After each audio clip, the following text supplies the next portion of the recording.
My mom moved up to the loft after her brothers died. At the time, it was as far away as she could get.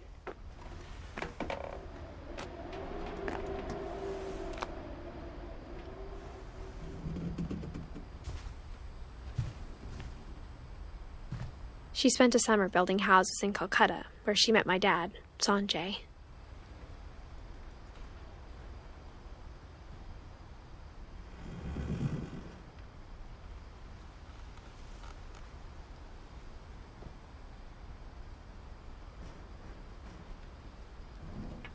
My mom moved to India a week after graduation and got a job teaching English. Louis was born a year later.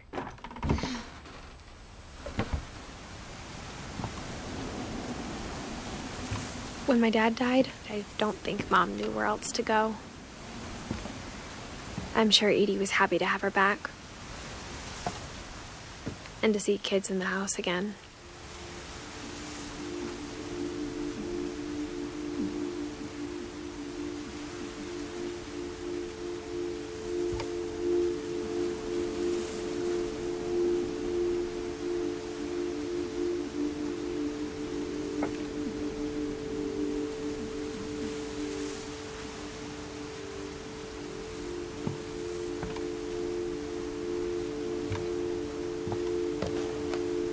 The house had to get a little bigger, but Edie was used to that.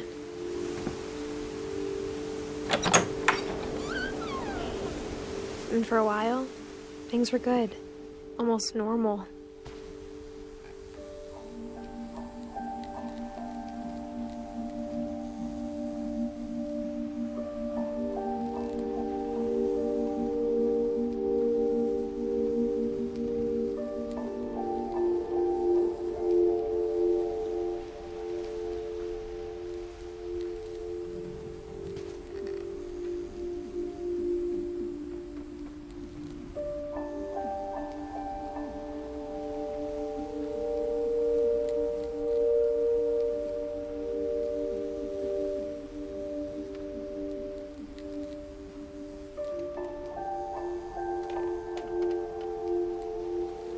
But it didn't last.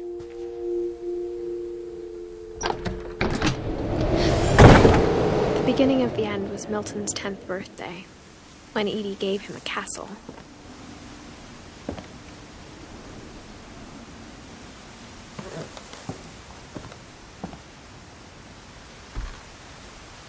After Milton disappeared, the only thing he left behind was a room full of paintings.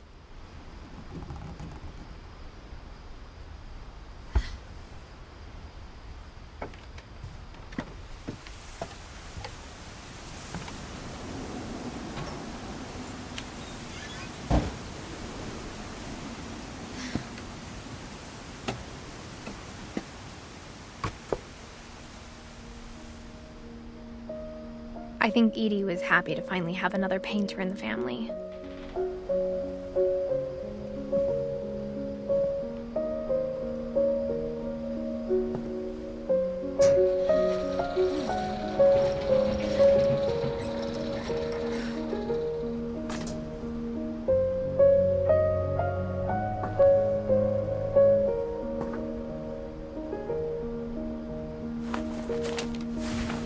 Milton Finch in The Magic Paintbrush.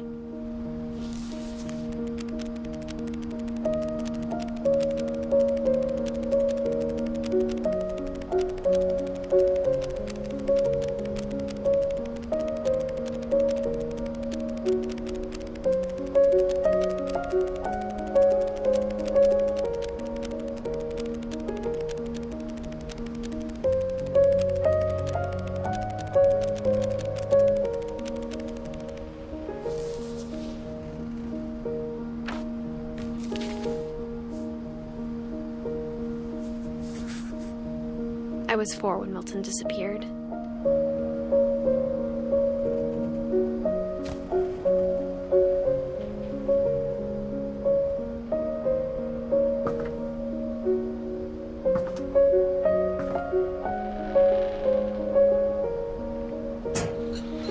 Mom spent months searching for my brother. Then she sealed the doors.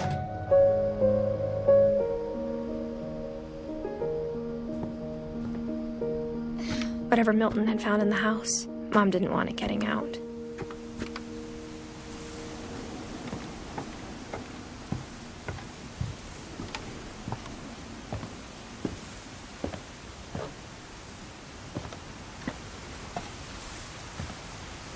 Mom definitely blamed Edie, but I think Lewis blamed himself.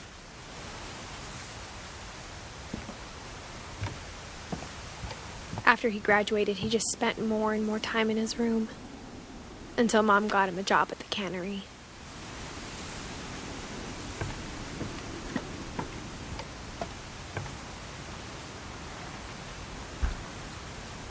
Everyone always told me to stay out of Lewis's room, except Lewis.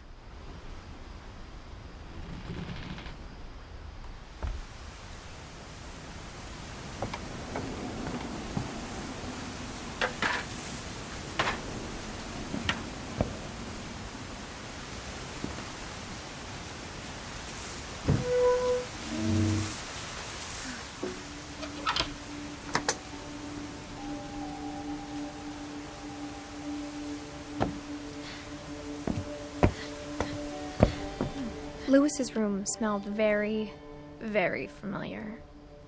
That part of him lived on.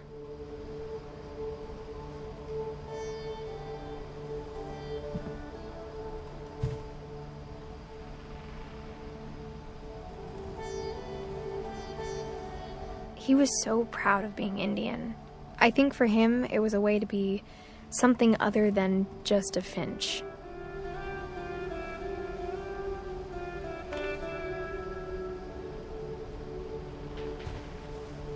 Lewis and I spent a lot of time playing games together, but he was surprisingly bad at them. He died a lot.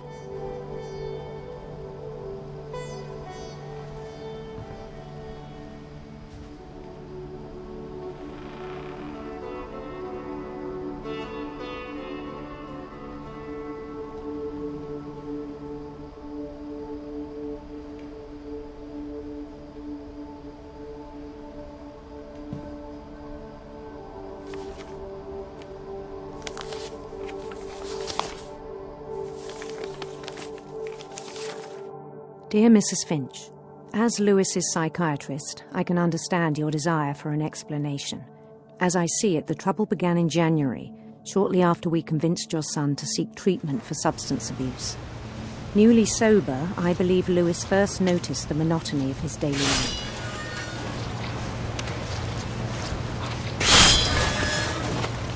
He kept working at the cannery, but he withdrew part of himself. In our sessions, I saw the same behavior. His mind began to wander.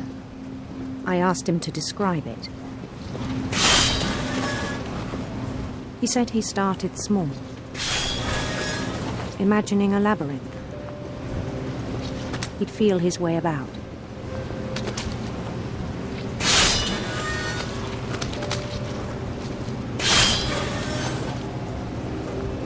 Then something moved.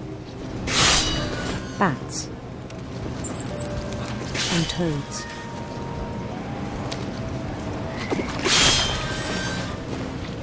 And things that have not names. He knew it was all in his head.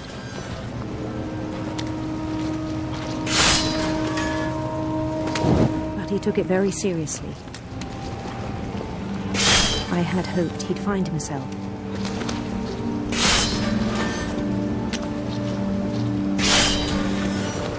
But he found something more. I worried about him then, daydreaming at the cannery. I spoke with his boss, but he said Lewis had become a model employee, methodical, tireless, focused. Like a whole new Lewis. So I let him go on.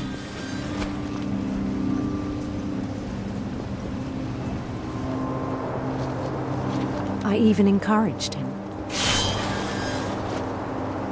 It seemed very promising at first. He told me he'd made a new friend.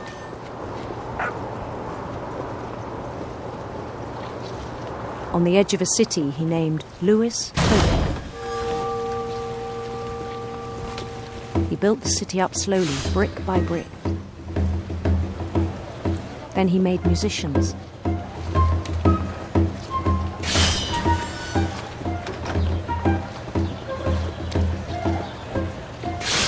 And songs for them to play.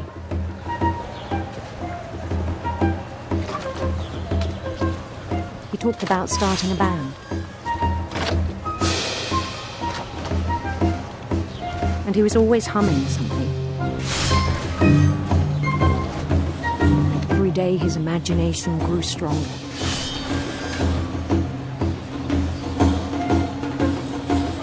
He no longer spoke at the cannery. But his chopping was as reliable as ever. Then one day it struck him that all the cheering crowds, even the stones under his feet, were all in his imagination. So he could do whatever he wished.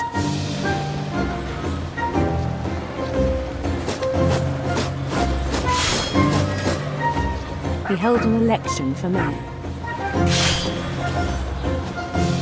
And he won. They begged him to stay, but his mind was already wandering.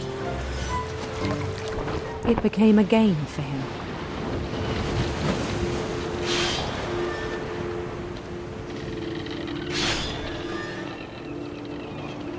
He'd conquer a city, then immediately push on. New Louisville.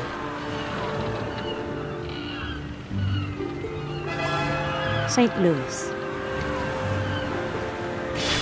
He started drifting away from our reality.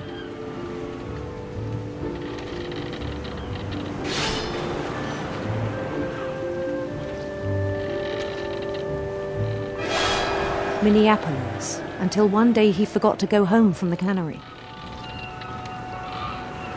Even as his mother pleaded with him, part of Louis kept sailing on.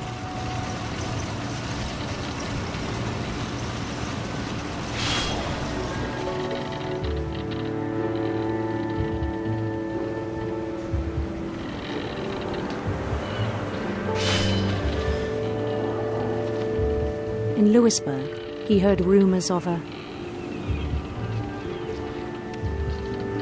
handsome queen.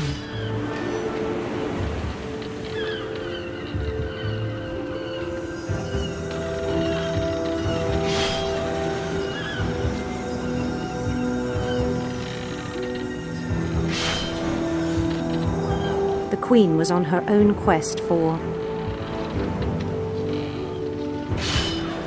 radiant rainbows.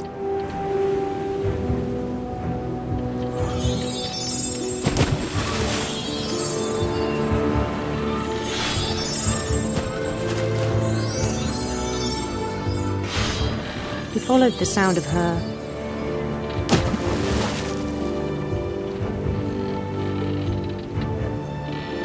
silver harp.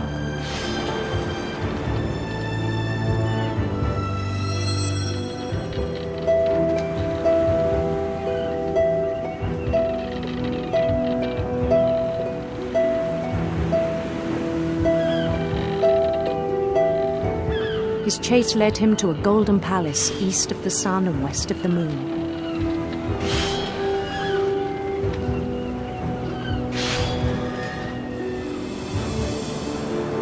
Even then, his logic remained sound.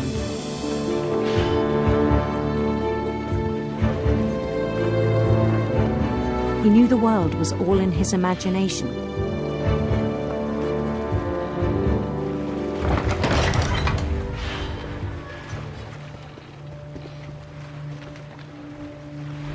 But he was so proud of having created it.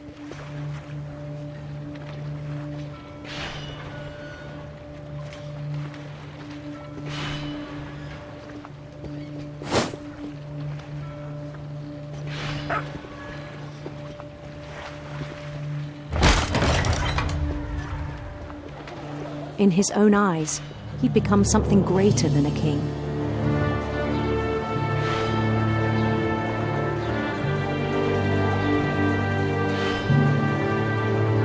For someone who'd never known success in the real world, I think it was overwhelming. And then it struck him that the real Lewis was not the one chopping salmon, but the one climbing the steps of a golden palace.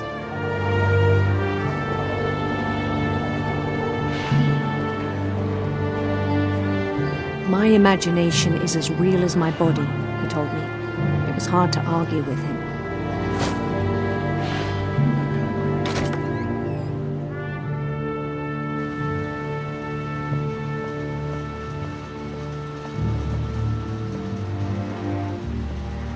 He began to forget the world we know.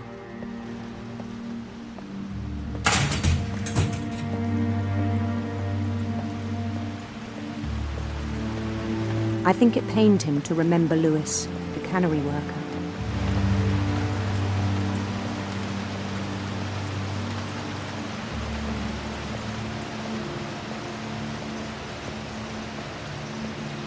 He began to despise the man with a royal contempt.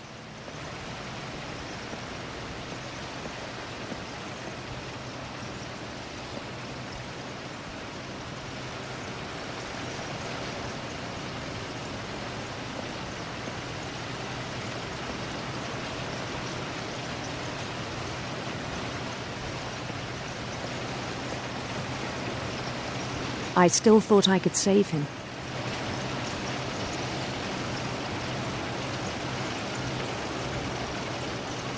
Even after he said he was being crowned king over all the lands of wonder.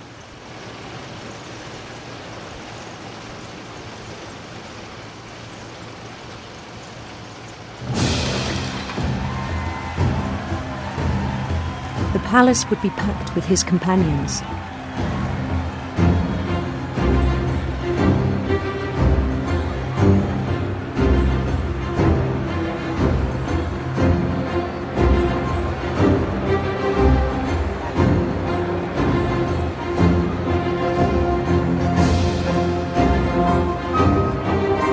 Including the wise Calico who had insisted on advising him.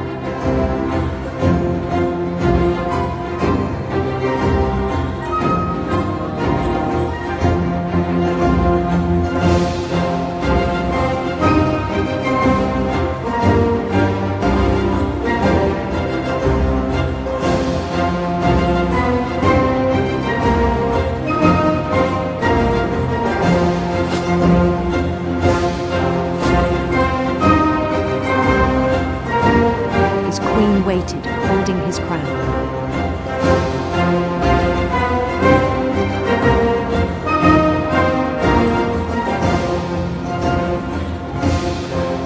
There was only one thing left to do.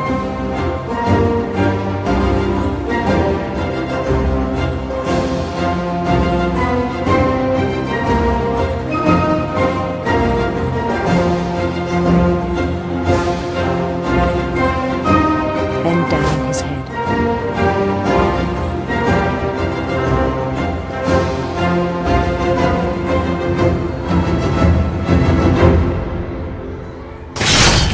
And the rest I think you know. Mrs. Finch, your son was a kind man who will be missed by all of us who knew him.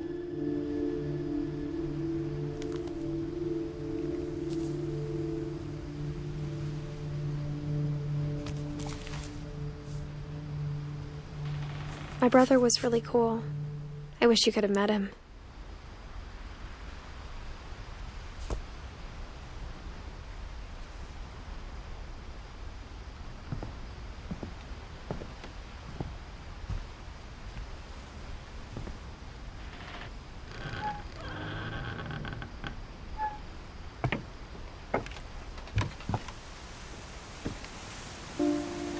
On the way back from Lewis's funeral, my mom told me to start packing.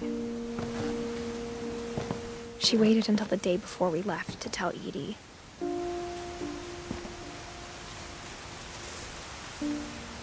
I'm not sure if she wanted to make it easier or harder.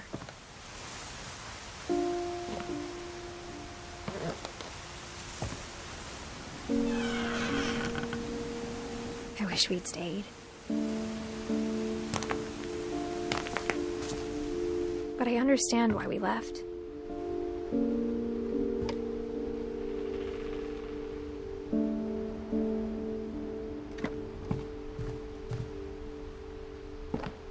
My mom ended up leaving everything behind.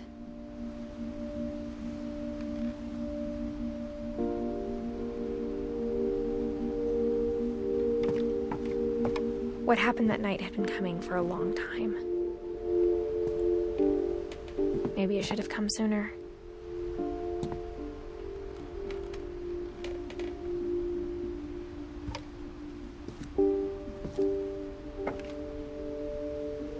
But it had to end one way or another. All that's left now is to tell you about that last night.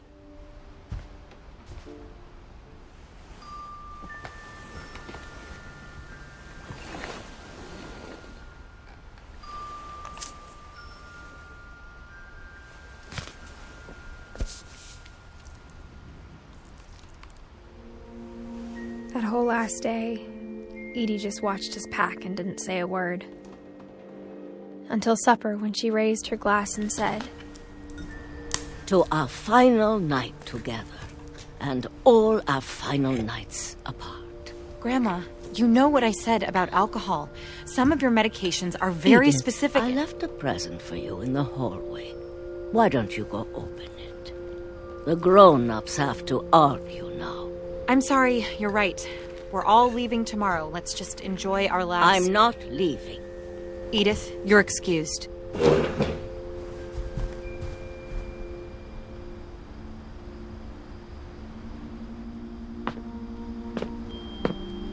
The power had been shut off that morning, but Edie always had plenty of candles.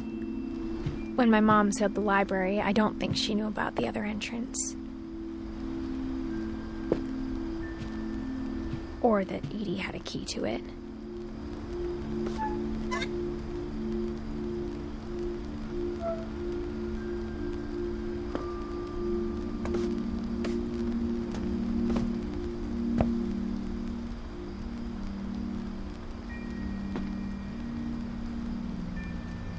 That thing you're afraid of isn't going to end when you leave the house.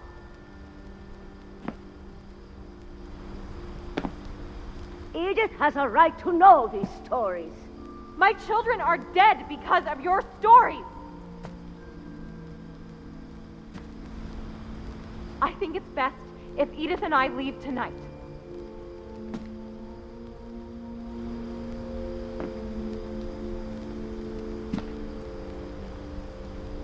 We'll have the nursing home send a van for you in the morning, okay?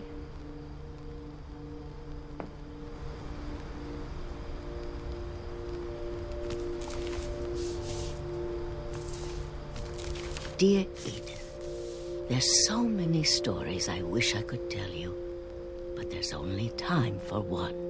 This is about what happened on the night you were born.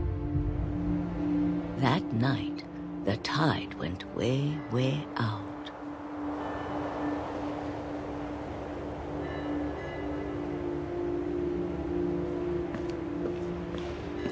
It was the first and last time I ever saw the old house aground. There'd been an earthquake out in the middle of the ocean. They called it the lowest tide in 1,000 years. God, it smelled awful. You know, I've seen that house every day of my life.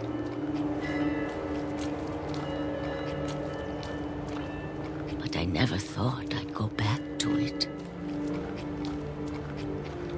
When the fog rolled in, I lost my way.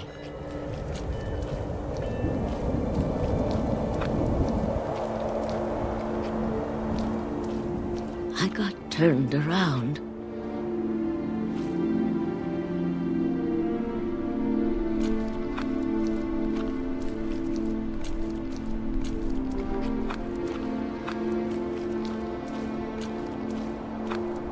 For a while, I wandered.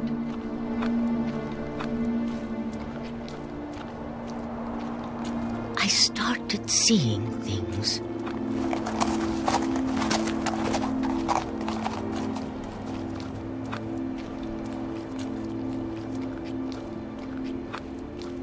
Things I'd forgotten had ever existed.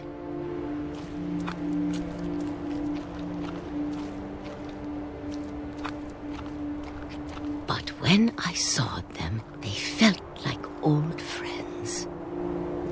That night, a lot of things came back to me. Or maybe I came back to them.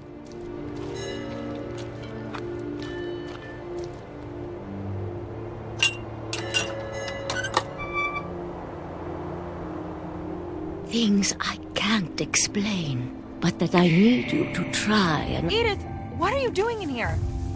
It's mine. Edith! Mom, you're gonna rip it! Let go! I kicked and screamed, but Mom dragged me to the car.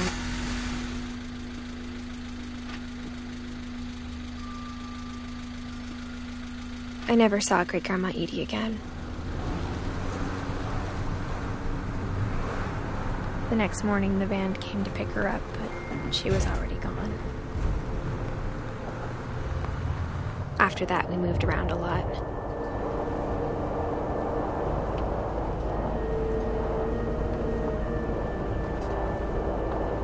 We both tried to make the best of it.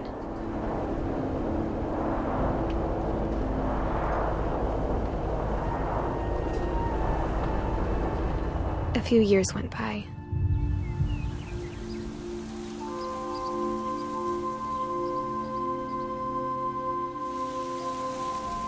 My mom didn't like to talk about it, but she started getting sick a lot. The rest happened pretty quickly. She got better for a while, and then she didn't. And then I was alone.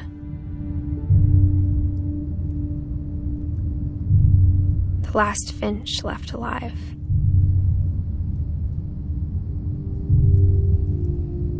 Until I found out about you. I'm still not sure what to tell you about all this. If we lived forever, maybe we'd have time to understand things. But as it is, I think the best we can do is try to open our eyes. And appreciate how strange and brief all of this is. This journal was supposed to be for you. But now I hope you'll never see it. I just want to meet you and tell you all these stories myself. But I guess if you're reading this now, things didn't work out that way.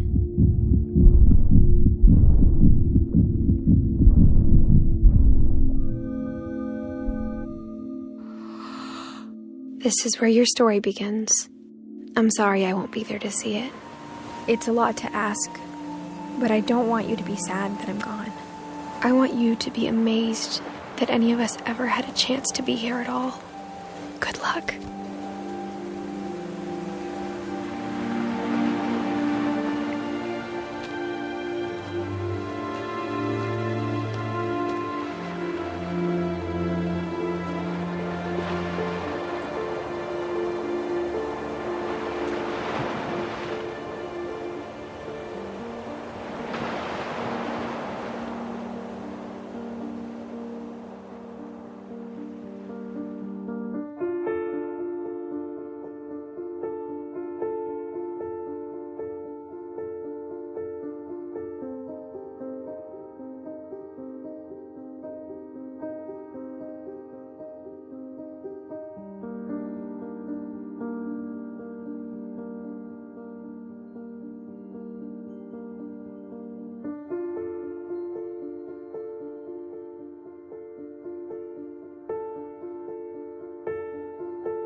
you